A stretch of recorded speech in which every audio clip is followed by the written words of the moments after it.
Dan selanjutnya itu adalah berbuat kebaikan terhadap anak-anak yatim.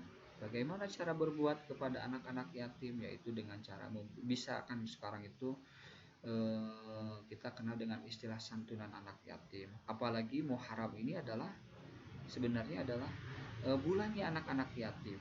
Ya, dimuliakannya bagi siapapun yang menyantuni anak-anak yatim maka dia akan dimuliakan oleh Allah. Karena kita bertepatan dengan bulan Muharram, meskipun ya menyantuni anak yatim itu tidak terfokus hanya di bulan Muharram saja, bulan-bulan lainnya, tapi di sini akan mendapatkan kemuliaan yang lebih. Ya, bagaimana cara? Yaitu membantu kehidupannya, ya, karena kan anak-anak yatim ini belum mandiri, maka karena belum mandiri, belum bisa mencari nafkah sendiri, maka wajib kita untuk membantunya. Itu yang disebut dengan berbuat baik kepada anak-anak yatim. Selanjutnya itu adalah berbuat baik atau ihsan kepada orang-orang miskin. Yang dimaksud dengan orang miskin itu adalah dia itu orang yang mampu tetapi orang mampu untuk mencari rezeki, tapi hasil yang dia dapatkan itu tidak mencukupi kebutuhan sehari-hari dia. Nah, maka orang yang tersebut itu dikategorikan dengan orang-orang miskin. Jadi dia bekerja tetapi dengan hasilnya kerjanya itu belum mencukupi kebutuhan, belum bisa menutupi kebutuhan sehari-hari. Orang-orang seperti itulah yang wajib kita bantu, ya, wajib kita bantu. Kemudian poin selanjutnya itu adalah kewajiban mengucapkan kata-kata yang baik kepada orang lain. Ya. Bapak lihat kebiasaan di antara kita itu kadang-kadang suka memanggil orang itu dengan kekurangannya. Misalkan dia tidak melihat sebelah, hei, AC pecak, ataupun dia kurus tinggi, ya, jangkis. Kan kadang-kadang suka ini atau peot, ya, kadang-kadang kan atau misalkan seseorang itu badannya itu gemuk, hei, gendut. Nah, itu jangan. Dalam Al-Quran kan dikatakan waqulu linnasi husna. Jadi kewajiban mengucapkan kata-kata yang baik kepada orang lain itu. Bagaimana kalau misalkan kita di posisi mereka yang dipanggil demikian, kan kadang-kadang kita juga tidak enak, ya.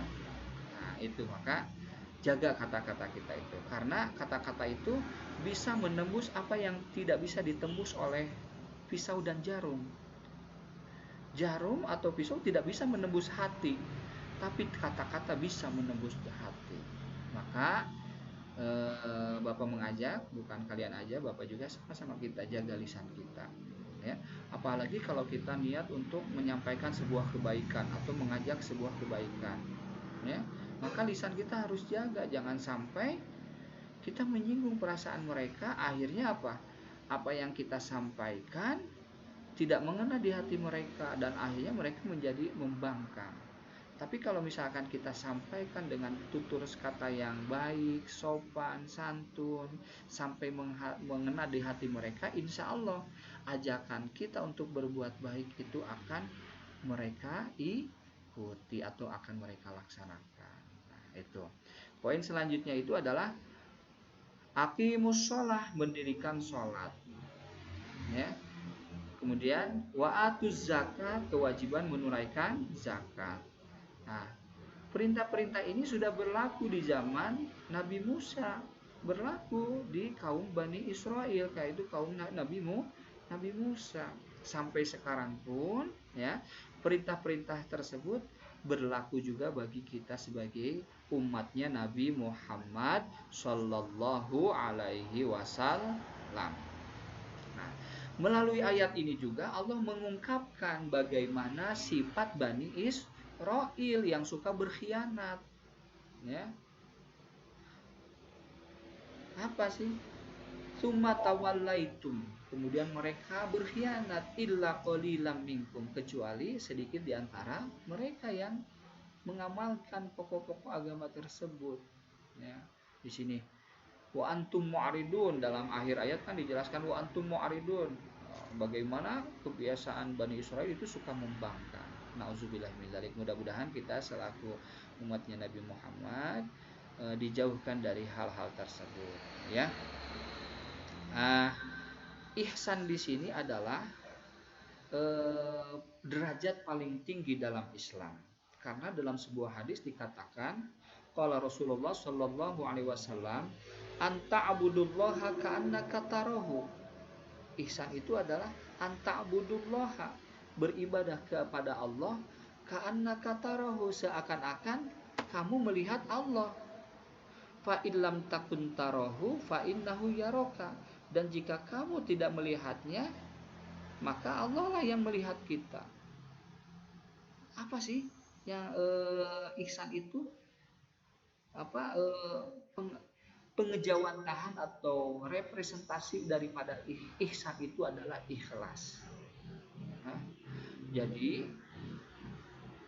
baik ada orang yang melihat kita atau tidak ada orang yang melihat kita, maka kita harus ikhlas dalam melakukan segala hal. Misalkan tadi kan kita mau sedekah, karena ada lihat oleh orang banyak, kemudian kita akhirnya mau ngasih itu ya jor-joran ya bersedekah. Tapi ketika tidak ada orang yang melihat, kita urun untuk bersedekah. Nah, ini jangan sampai kita berbuat seperti. Ihsan di sini adalah keikhlasan untuk berbuat kebaikan. Karena apa? Untuk lillah, untuk Allah, untuk mengharapkan ridho Allah, bukan untuk mengharapkan ridho-ridho yang lainnya. Ya, apalagi ridho Roma ya, tapi untuk mengharapkan ridho Allah. Misalkan kita ke masjid, kita jamaah atau kita puasa karena ingin dipuji oleh calon mertua kita, jangan. Tapi kita berbuat itu semata-mata karena mengharapkan ridho Allah Subhanahu wa ta'ala. Itulah yang dimaksud dengan ikhlas. Jangan sampai nih gini, kalian sasapu ya, atau kalian nih sholat di masjid karena kayak bapak dititah buru-buru ke masjid. Jangan, tapi karena apa? Karena kamu emang mengharapkan ridho Allah, kamu sholat, kamu sapu-sapu, kamu belajar, kamu apapun ya, apapun yang kita lakukan di sini adalah karena mengharapkan ridho dari Allah Subhanahu wa ta'ala. Itulah yang dimaksud dengan ihsan atau berbuat baik ya.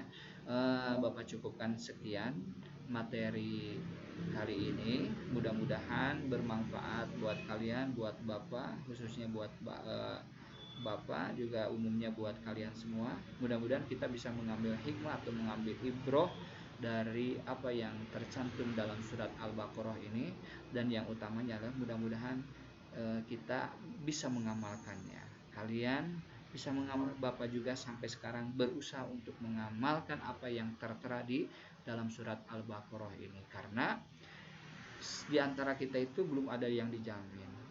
Bahkan bisa jadi kalian lebih baik dari Bapak menurut pandangan Allah ya. Maka untuk itu mari kita bersama-sama berlomba-lomba dalam hal kebaikan, berfastabiqul khairat, untuk senantiasa mengamalkan apa yang tercantum dalam surat Al-Baqarah ayat 83 ini. Akhirul kalam, kita tutup dengan membaca hamdalah bersama-sama. Alhamdulillahirabbil alamin. Bapak mohon maaf atas segala khilaf, atas tutur kata yang mungkin tidak berteman di hati kalian. Ingat, sebelum Bapak akhiri, ingat, jaga hidup sehat. Sekarang biasakan hidup sehat. Kalau kalian terpaksa keluar, gunakan masker, sering-sering cuci tangan ya. Assalamualaikum warahmatullahi wabarakatuh.